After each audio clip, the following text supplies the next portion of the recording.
سلام بچه عزیز، من آراد هستم و امروز قراره که یه سفر خیلی خوب داشته باشیم به شهر بارسلونا در اسپانیا و تصمیممون رو گرفتیم اینه که با اتوبوس بریم.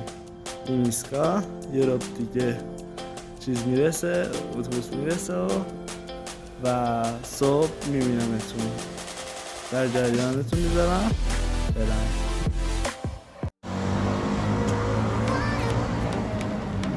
سلام بچه‌ها، رسیدیم ترمینال بارسلونا و حاضر رسیدیم و امیدوارم از ویدیوهایی که براتون میگیرم براتون جالب باشه.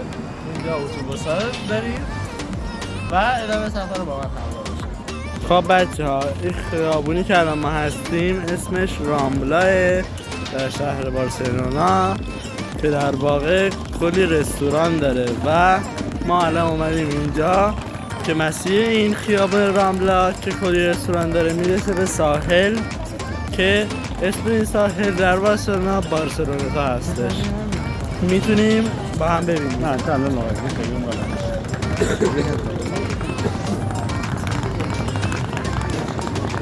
عزیز، ما تو ساحل بارسلونا هستیم و همونطوری که میبینید یه ساحل خیلی خوشگل هست اینجا. لذتشو ببرید و امیدوارم که لذت زیاد رو برده باشید.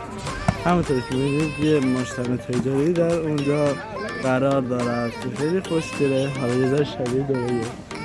ساحل تقریبا هوای ملایم داره، یه کوچولو رو به سر و همونطور که این مردم دارن اینجا بازی میکنن و کلی آدم نشستن